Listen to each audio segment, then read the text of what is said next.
Hi friends, ಎಲ್ರಿಗೂ ನಮಸ್ಕಾರ. ಇವತ್ತಿನ ದಿನ ಒಂದು ಹೊಸ ಪ್ರಯತ್ನಕ್ಕೆ ನಾವು ಕೈ ಹಾಕ್ತಿದ್ದೀವಿ. ಏನಂತಂದರೆ, ಒಂದು ಪುಟ್ಟದಾಗಿ ನಮ್ಮದೇ ಅಂತ ಒಂದು ಚಾನಲನ್ನು ಕ್ರಿಯೇಟ್ ಮಾಡ್ತಿದ್ದೀವಿ. ಇದ್ರ ಹೆಸರು ಬಂದು ಹಳ್ಳಿ ರುಚಿ ಯೂಟ್ಯೂಬ್ ಚಾನಲ್ ಅಂತೇಳಿ. ಈ ಚಾನಲಲ್ಲಿ ನಿಮ್ಗೆ ಯಾವ್ಯಾವ ರೀತಿ ಕಂಟೆಂಟ್ ಸಿಗುತ್ತೆ ಅಂತಂದರೆ, ಫುಲ್ಲು ಆಲ್ಮೋಸ್ಟ್ ಯಾವ ರೀತಿಯಾಗಿ ನಮ್ಮ ಮನೇಲಿ ನಾರ್ಮಲಾಗಿ ಸಿಂಪಲ್ಲಾಗಿ ಅಡುಗೆಗಳನ್ನ ಮಾಡ್ತೀವಿ, ತುಂಬ ಕ್ವಿಕ್ಕಾಗಿ ಯಾವ್ಯಾವ ರೆಸಿಪಿಯನ್ನು ಮಾಡ್ಕೊಬೋದು, ಬೇಗ ಬೇಗ ಮಾಡಬೇಕು ಅನ್ನೋವಂಥ ಟೈಮಲ್ಲಿ ಆ ಥರ ಒಂದು ರೆಸಿಪಿಗಳನ್ನ ಒಂದು ವ್ಲಾಗ್ ಆಗಿರುತ್ತೆ ಇದು.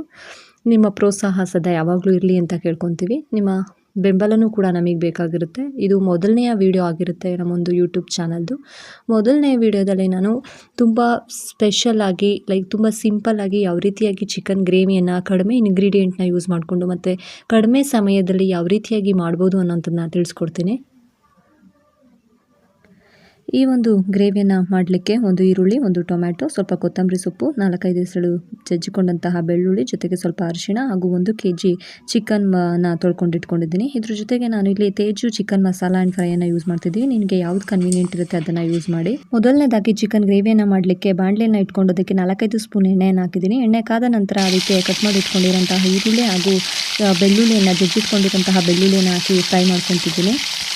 ಇದು ಫ್ರೈ ಆದ ನಂತರ ನಾನು ತೊಳೆದಿಟ್ಕೊಂಡಿರುವಂತಹ ಚಿಕನನ್ನು ತೆಗೆದು ಚಿಕನ್ನ ಬಾಣಲಿಗೆ ಹಾಕ್ತಾ ಇದ್ದೀನಿ.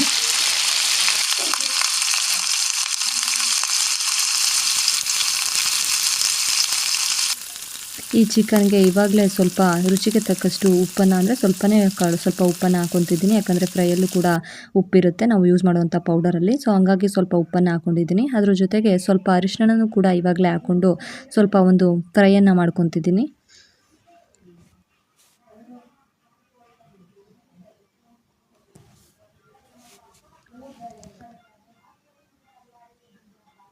ಇದನ್ನು ಮನೆಯಲ್ಲಿ ತುಂಬ ಸಿಂಪಲ್ಲಾಗಿ ಬೇಗನೆ ಮಾಡ್ಕೊಬೋದಾಗಿರುತ್ತೆ. ಯಾರಾದರೂ ಫ್ಯಾಮಿಲಿ ಬೇಗ ಬಂದ್ರಂತ ಅಂದರೆ, ತುಂಬ ಟೈಮ್ ಇಲ್ಲ ಅಂದರೆ, ಮಸಾಲೆ ಎಲ್ಲ ರುಬ್ಬಿ ಮಾಡಲಿಕ್ಕೆ ಟೈಮ್ ಇಲ್ಲ ಅಂತಂದರೆ, ಈ ರೀತಿಯಾಗಿ ಸಿಂಪಲ್ಲಾಗಿ ಸ್ವಲ್ಪನೇ ಸಮಯದಲ್ಲಿ ಆರಾಮಾಗಿ ನೀವು ಈ ರೀತಿಯಾದ ಚಿಕನನ್ನು ಮಾಡ್ಕೋಬೋದು. ಇದಕ್ಕೆ ನಂತರ ಕಟ್ ಮಾಡಿ ಇಟ್ಕೊಂಡಿರೋಂತಹ ಒಂದು ಟೊಮ್ಯಾಟೋನ ಹಾಕ್ತಿದ್ದೀನಿ. ಈ ಟೊಮ್ಯಾಟೋನು ಕೂಡ ಸ್ವಲ್ಪ ಸಾಫ್ಟಾಗಿ ಬೇಯೋವರೆಗೂ ಕೂಡ ನಾವು ಇದನ್ನು ಬೇಯಿಸ್ಕೋಬೇಕಾಗಿರುತ್ತೆ. ಅಂದರೆ ಒಂದು 10-15 ನಿಮಿಷ, ಅಂದರೆ 40-50% ಚಿಕನ್ ಇಲ್ಲೇ ಕೂಡ ಬೇಯುತ್ತೆ. ಅಲ್ಲಿವರೆಗೂ ನಾವು ಇದನ್ನು ಬೇಯಿಸ್ಕೋಬೇಕಾಗಿರುತ್ತೆ. ನಾವಿಲ್ಲಿ ಒಲೆಯಲ್ಲಿ ಮಾಡ್ತಿದ್ದೀವಿ. ಒಲೆಯಲ್ಲಿ, ಚಿಕನ್ ಅಂತನೆಲ್ಲ ಯಾವುದೇ ಒಂದು ಅಡುಗೆನಾಗಲಿ ಒಲೆಯಲ್ಲಿ ಮಾಡಿದ್ರೆ ಅದ್ರ ಟೇಸ್ಟ್ ತುಂಬ ಚೆನ್ನಾಗಿರುತ್ತೆ. ಅದ್ರ ಜೊತೆಗೆ ಹೆಲ್ತ್ಗೂ ಕೂಡ ಒಳ್ಳೆಯದು. ಯಾವುದೇ ರೀತಿ ಗ್ಯಾಸ್ ಯೂಸ್ ಮಾಡದೆ ಒಲೆಯಲ್ಲೇ ಮಾಡ್ತಿದ್ದೀವಿ.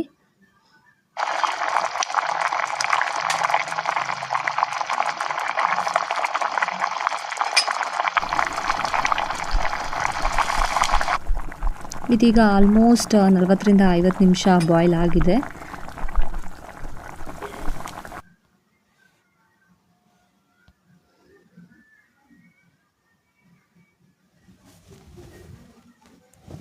ಇದಕ್ಕೆ ಇವಾಗ ನಾವೇನು ತೇಜು ರೆಡಿಮಿಕ್ಸ್ ಮಸಾಲವನ್ನು ತೊಗೊಂಡಿದ್ದೀವಿ, ಆ ಒಂದು ಚಿಕನ್ ಮಸಾಲವನ್ನು ಹಾಕೊತಿದ್ದೀನಿ. ಆಲ್ಮೋಸ್ಟ್ 1 ಪ್ಯಾಕೆಟನ್ನು ಹಾಕೊತಿದ್ದೀವಿ. ನಾವು ಇವಾಗ ಮಾಡ್ತಿರೋದು 1 kg ಚಿಕನ್ ಆಗಿರೋದ್ರಿಂದ 1 ಪ್ಯಾಕೆಟ್ ಚಿಕನ್ ಮಸಾಲ ಸಾಕಾಗುತ್ತೆ.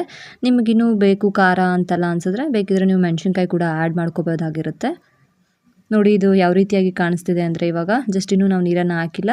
ಈಗ ಇದಕ್ಕೆ 1 ಗ್ಲಾಸಷ್ಟು ನೀರನ್ನು ಹಾಕೋಬೇಕಾಗಿರುತ್ತೆ. ಅಂದರೆ ನಿಮಗೆ ಯಾವ ರೀತಿಯಾಗಿ ಬೇಕು, ಅದು ಸಾಂಬಾರು ಥರ ಬೇಕಾದರೆ ಸ್ವಲ್ಪ ಜಾಸ್ತಿ ನೀರು ಹಾಕ್ಕೊಳ್ಳಿ, ಅಥವಾ ಅದು ಗ್ರೇವಿ ಥರ ಬೇಕು ಅಂತಂದರೆ ಅದಕ್ಕೆ ಸ್ವಲ್ಪ ನೀರನ್ನು ಕೂಡ ಆ್ಯಡ್ ಮಾಡ್ಕೋಬೋದಾಗಿರುತ್ತೆ. ನಿಮ್ಗೆ ಯಾವ ರೀತಿಯಾಗಿ ಬೇಕು ಆ ರೀತಿಯಾಗಿ ನೀವು ನೀರನ್ನು ಹಾಕ್ಕೋಬೋದಾಗಿರುತ್ತೆ. ಇದನ್ನು ಇವಾಗ ಒಂದು 10-15 ನಿಮಿಷ ಬಾಯ್ಲ್ ಆಗಲಿಕ್ಕೆ ಬಿಡಬೇಕಾಗಿರುತ್ತೆ. ಇದು ಚೆನ್ನಾಗಿ ಕುದಿ ಬಂದು ಎಣ್ಣೆ ಎಲ್ಲ ಸೈಡಿಗೆ ಹೋಗಬೇಕು, ಆವಾಗ ಇದು ಚೆನ್ನಾಗಿ ಬೆಂದಿದೆ ಅಂತ.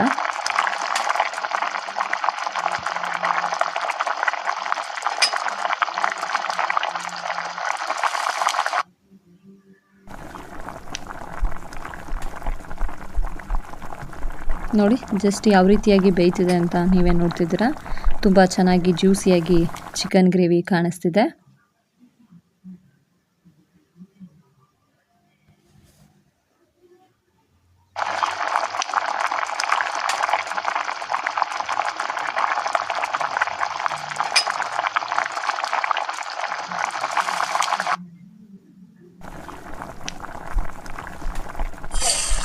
ಈಗ ಆಲ್ಮೋಸ್ಟ್ ಚಿಕನ್ 90% ರೆಡಿಯಾಗಿದೆ. ಇವಾಗ ಇದಕ್ಕೆ ನೆಕ್ಸ್ಟು ಲಾಸ್ಟ್ ಸ್ಟೆಪ್ಪಲ್ಲಿ ನಾವಿದ್ದೀವಿ.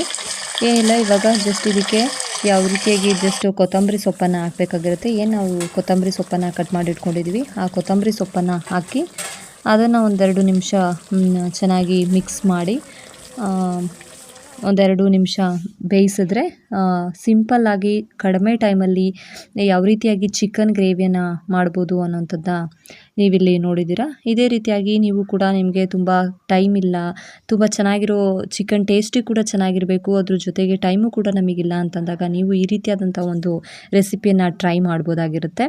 ಈ ರೆಸಿಪಿ ನಿಮಗೆ ಇಷ್ಟ ಆದರೆ ಪ್ಲೀಸ್ ಲೈಕ್ ಮಾಡಿ, ಶೇರ್ ಮಾಡಿ, ಸಬ್ಸ್ಕ್ರೈಬ್ ಮಾಡಿ. ಪ್ಲೀಸ್ ಏನಾದರೂ ಸಜೆಷನ್ಸ್ ಇದ್ದರೆ ಕಮೆಂಟ್ ಮಾಡಿ. ಆ್ಯಂಡ್ ನಿಮ್ಮ ಸಪೋರ್ಟ್ ಯಾವಾಗಲೂ ಬೇಕು. ಈ ರೀತಿಯಾಗಿ ಹೊಸಾಗಿ ಚಾನಲನ್ನು ಇವಾಗ ಓಪನ್ ಮಾಡಿದ್ದೀವಿ, ನಿಮ್ಮ ಸಪೋರ್ಟ್ ಇರಲಿ ಅಂತ ಕೇಳ್ಕೊತೀವಿ. ನಮ್ಮ ಚಾನಲಿಂದ ಏನಾದರೂ ಉಪಯೋಗ ಆಗುತ್ತೆ ಅಂತ ಅಂದ್ಕೊಂಡಿದ್ದೀವಿ. ಯಾರಾದರೂ ಅಡುಗೆ ಗೊತ್ತಿಲ್ಲ ಅನ್ನೋರಿಗೆ ಉಪಯೋಗ ಆಗಲಿ ಅಂತ ಅಂದ್ಕೊತೀವಿ. ಈ ವಿಡಿಯೋನ ಇಲ್ಲಿಗೆ ಎಂಡ್ ಮಾಡ್ತಿದ್ದೀನಿ. ಈ ವಿಡಿಯೋಯಿಂದ ನಿಮಗೇನಾದರೂ ಯೂಸ್ ಆದರೆ ಪ್ಲೀಸ್ ಕಮೆಂಟ್ ಮಾಡಿ. ಏನಾದರೂ ಸಜೆಷನ್ಸ್ ಕೊಡಬೇಕಂದ್ರೂ ಕೂಡ ಕಮೆಂಟ್ ಮಾಡಿ. ಪ್ಲೀಸ್ ಲೈಕ್ ಮಾಡಿ, ಶೇರ್ ಮಾಡಿ ಆ್ಯಂಡ್ ಸಪೋರ್ಟ್ ಮಾಡಿ. Thank you so much for watching.